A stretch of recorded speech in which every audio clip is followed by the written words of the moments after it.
Hey everyone, Michael O'Brien here, and today we're going to talk about how to put together a strolling act.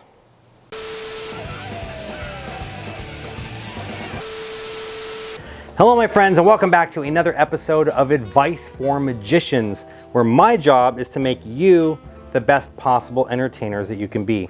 Now in today's video, I wanted to answer a question for you that one of my students had.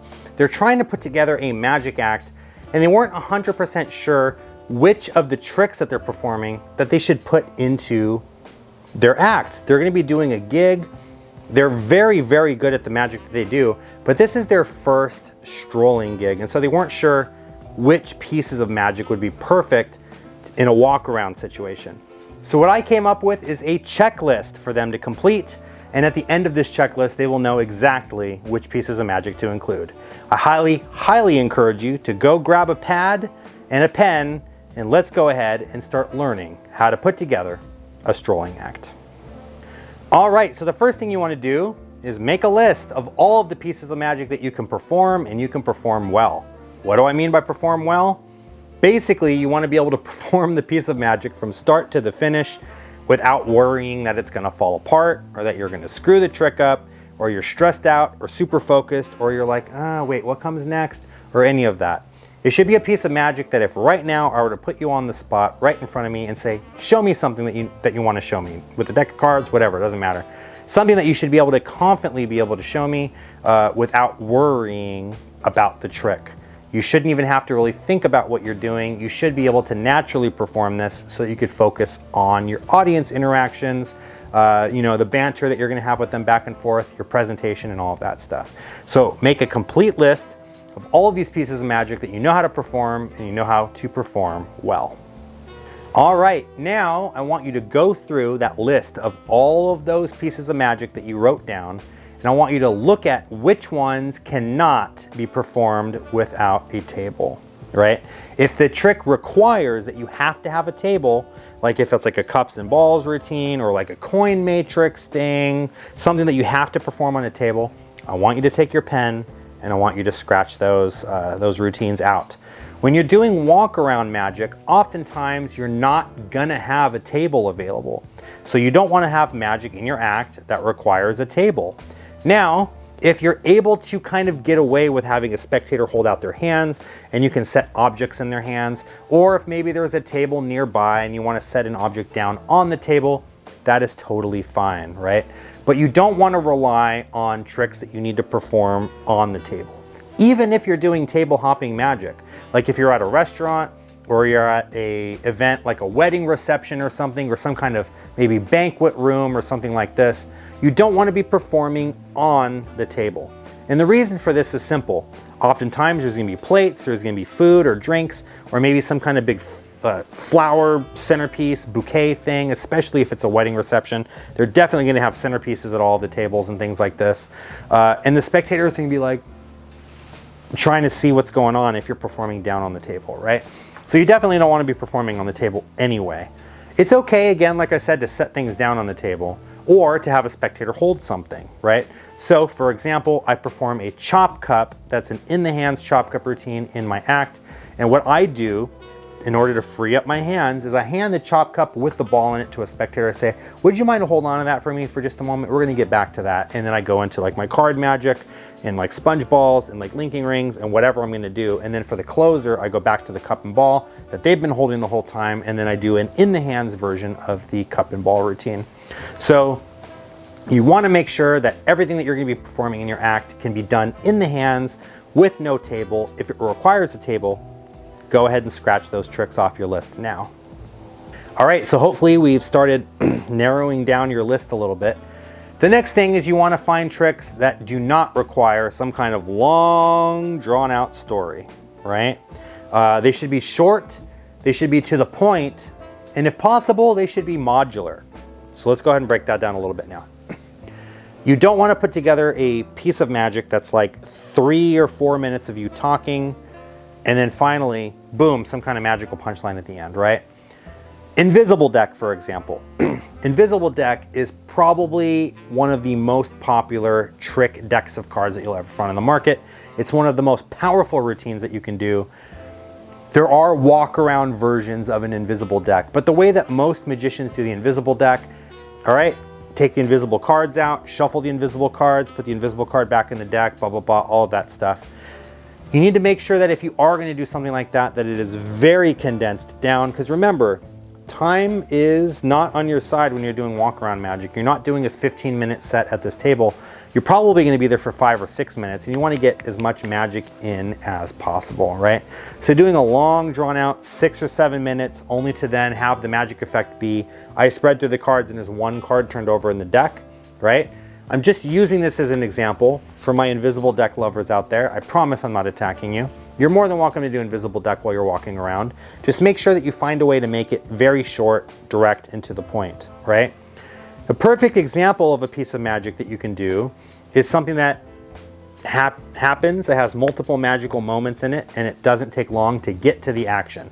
That is why the ambitious card routine continues to be one of the most popular pieces of magic for a walk-around performer to perform in their act. What is an ambitious card routine, in case you're not sure? Basically, you take a playing card, it gets tossed into the middle of the deck, and then it arrives to the top of the deck. And that happens over and over again under test conditions. Sometimes the card doesn't go to the top, sometimes maybe it goes to your mouth, or underneath the card box, or in your pocket, or in your wallet, or something like this. The card jumps all over the place, right? This is an ambitious card routine. So, for me, my ambitious card routine would go something like this. I have a card chosen, I put it back in the deck. I say before I can figure out where the card is, I got to figure out what it is. Not just in the deck, but in your mind. So focus on it. I read their mind and I tell them, you're thinking of a black card, it's a club. You're thinking of the 10 of clubs. Now I got to find it. I turn over the top card and it's the wrong one. So I wave my hand over it and it changes into their card. Then I take that card, I turn it over, I say, but it's just an illusion. I spin it on my finger and it changes back into the other card again. Their card is actually in the middle of the deck and I spread to their card. You see, there it is. Actually, that's not true. It's not in the middle of the deck. You know where it goes, right? Right behind your ear. Watch, see, I put the card in the middle of the deck. There it is right there. I leave it sticking out a little bit. Can you push it in for me? Right behind your ear again. I'll do it a third time. Third time's a charm. There's the card. Go ahead and push it all the way in. Oh, it's not in your ear this time. This time it's in my mouth. Just kidding. I'll take the card. I'll put it back. It's not going to go to your ear. It's not going to go to my mouth. Look, it completely vanishes from the deck and jumps right over here into my pocket. Watch. I'll do it one more time. The card goes into the deck and this time the whole deck disappeared and the whole deck is in my pocket. Here, we'll do it one last time. The card goes into the deck just like this. It completely vanishes. Reach into my back pocket, open up my wallet, big old fire wallet, right? Whatever you're gonna do. Show that there's one card in the wallet, pull it out, and what do you know, but it's their signed card and they get to keep it. That's my ambitious card routine, right? And I know it kind of feels all over the place, but here's the cool thing about it. Magic is happening constantly. Every 15 seconds, a new effect happens, right? And you're always one step ahead of the spectator because they don't know what's gonna happen next.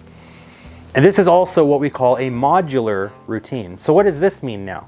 All modular means is that you can take the different elements of the routine and you can kind of move them around as you want. You can take things out that you don't like. You can add things in that you do. Or maybe you're like, you know what? I don't want the card to go to my mouth after the card's gone behind their ear. Maybe I want the card to go to my mouth first and then I start doing the card to their ear segment, right? However it works for you, you can move things around. But the other really cool thing about this, and especially if you're doing like a restaurant situation, having a modular routine means that the routine can end at any time and it makes it feel like it's the finale, right? So, the card goes behind your ear. Wasn't that cool? High five, your salad just dropped. You guys enjoy your meal, okay? That could be the end of the routine. Or the card going to my mouth, or the card going to my pocket, or the deck going to my pocket. It doesn't matter. I can end it really whenever I want, and it feels like the routine has a satisfying conclusion. Now, let's go back to the invisible deck thing, right? You're telling this 3-minute story about here's the deck and you're shuffling all of this and you're doing all of that and you have the invisible cards and you take that card and turn it over and put it back in and all that, and then the food drops and you're like, well, I got to finish the routine. All right, don't start eating yet. I still got another 1.5 minutes of patter to get through. We're almost there, right? All of that just for you to take out the invisible deck and spread through and show that there's one card faced around in the deck, right? So I hope you guys can kind of see the dichotomy of those two things. I already know I pissed off so many invisible deck users with this take, but I'm not saying don't do the invisible deck. I'm just saying don't do the stage invisible deck that you've probably seen done. Maybe do an invisible deck like a bit of coincidence, right? I have 2 decks of cards here, a red deck and a blue deck. Would you mind to hold on to that blue deck for just a moment? We're gonna use the red deck first. Do some magic with this, right? Go ahead and take out the card, perfect, whichever card it is, blah, blah, blah, blah. Now, at the very end, after you've done a bunch of cool stuff with this, stick that card in the wrong way, right? You saw what just happened. You just took that card and you stuck it in the wrong way in the deck, right? I haven't gone anywhere near that deck, and you had a fair choice. You could have picked any card. Watch, let me see these cards. Earlier, before I started the act, I stuck a card the wrong way in this deck, and look. Go ahead and take it out. Which card is it? It's the one that you picked. And now the invisible deck feels like a part of a larger routine, right? And again, you can kind of end the bit that you were doing over here, the modular bit, and jump right into the invisible deck. So let's just say the food is dropped. You could be like, okay, I'm gonna let you guys eat, but first I wanna show you what's up with that deck over there. Remember that deck that's been sitting there the whole time, and then you open it and the card is flipped the other way in the deck, right? So these are ways that you can take routines and make them short, sweet, to the point, and if possible, modular. If you have any tricks in that list that require a lot of procedure, you gotta deal a bunch of cards, or it's a long story or something that you gotta tell, go ahead and scratch those off the list.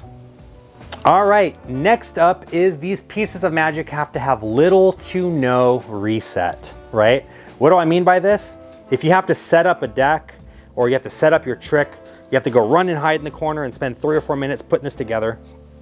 And then you come out and you perform it and then ta-da, and now you're ready to go to the next group. You gotta go run over in the corner, spend another 5 minutes resetting this.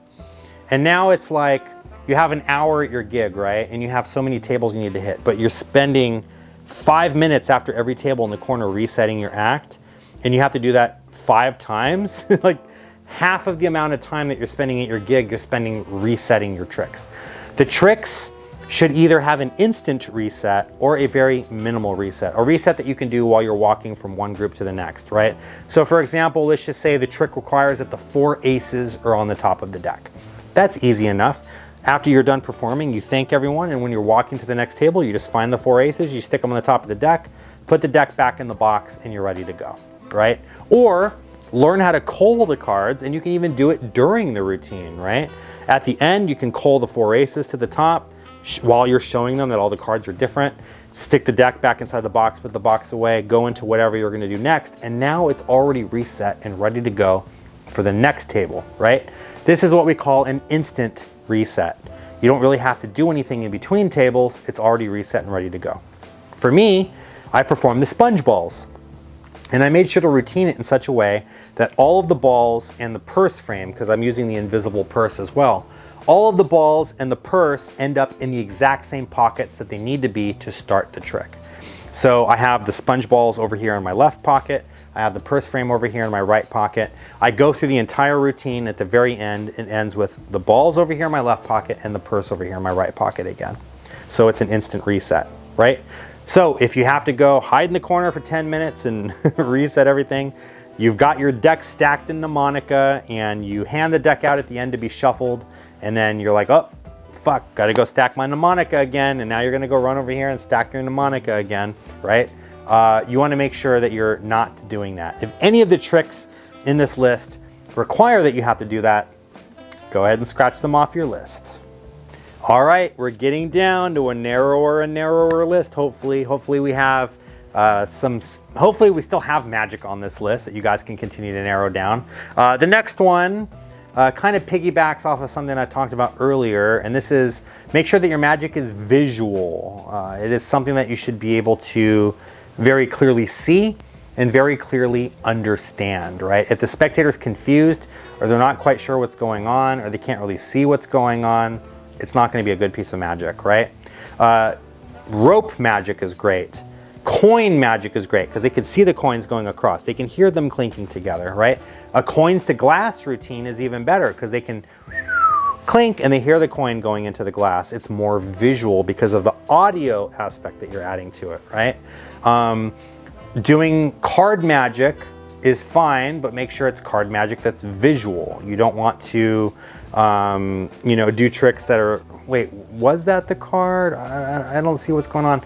Make sure that what you're performing, they can understand and follow. And along with that, make sure it's not procedure heavy as well. You don't want to hand the deck to someone. I know I kind of already talked about this, but you don't want to hand the deck to someone and be like, okay, deal this into 2 piles. Now take the top card of each pile, move it to the bottom, and then take 3 cards off this pile and move it to this pile, and then shuffle that now, and then take 2 cards off that pile and add it over here, and then mix that up now. Like, you don't want to do like all of this stuff, right? If you're a mentalist and you're doing some kind of walk around mentalism, it helps to have some kind of prop with you. I know that there are some propless mentalists. That's okay as long as you're able to make your mind reading play big for the table, right? You don't want to just focus on one spectator. You want to make it play big so that everyone in the table is involved, right? For me, if I'm ever doing some kind of walk around mentalism, usually it's a book test and there's a physical book involved, and I hand the book to the spectators and I say, have you ever read this book before? Raise your hand if you have. You've read this before? Perfect. You've memorized the book, you've read it so many times? Oh, you have? Okay, well, here we go then. Let's try something with this book. I want to put that to the test. I'm going to flip through, you're going to look at a word and have it be a word maybe that you've seen before, and I'm going to try to see if I could read your mind or something like that. I don't know, like I'm just kind of making stuff up. But you see what I'm saying? It's visual, it's interactive, it's got everyone involved. If you can find some pieces of magic that are like that, I want you to keep them on the list. If there are some pieces of magic in your act that you feel like maybe won't be very visible or that's too drawn out with procedure, go ahead and cross those off your list. All right, last but certainly not least, you want to consider pocket management and how easy are these props to carry around with you. You're not going to be wanting to carry a big old mirror box with you from table to table or group to group. You're not going to be wanting to pack your pockets full of a bajillion tricks, right? Or maybe one trick that takes up like 6 pockets, right? Like you don't want to have like 6 indexes all over your body, and now you don't really have room for anything else because those pocket space are all being taken up by that one trick. You want to have pieces of magic in your act that are minimal, that take up maybe 1, and if it's a really good trick, maybe 2 pockets. For example, my sponge ball routine takes up 2 pockets. The sponge balls are on the left and the purse frame is in the right. But I'm double dipping as well, because in that right pocket, I also have a regular coin purse with my coins in it, right? And the pocket that has the sponge balls, it just has the sponge balls. But if we go down to my trouser pockets now, I have my Ninja Plus ring in one pocket and another Ninja Plus ring in another pocket. I also have a bottle of Guinness in this pocket because I do my Guinness production out of the hat, right? So I'm double dipping there. And in this other pocket over here, I have a deck of cards as well. So like I'm double dipping there, right? So you want to make sure that you're using your pocket space wisely. Manage your pockets. And again, you want everything to fall back into place. Instant reset, so you're not going around and you're having to reset the tricks every single time. You shouldn't have to be moving sponge balls here and taking that deck and putting it over there, right? Everything should fall where it needs to go. And you don't want to have props with you that are so bulky, you're just having a hard time carrying around. I mean, I'm carrying a bottle of Guinness. I'm carrying a chop cup with me. You think like, oh, that's like a lot of stuff. But the bottle of Guinness sits in my pocket, and the chop cup I just have in my hand, and I hand that to a spectator at the start. I do my magic and I grab the chop cup from them at the end, right? And then I can, with the sponge balls, maybe I have my final loads for my chop cup with my sponge balls when I perform that. So a lot of the times I'm double dipping in certain pockets, and I'm keeping an extra pocket open for my tips. You always want to make sure to keep an extra pocket open for tips, so you can just shove them in your pocket real quick and count them at the very end of the gig. But yes, if you have any tricks in your act that require a lot of pocket space or big bulky props that are going to be kind of a pain in the ass to carry around, go ahead and cross that off the list.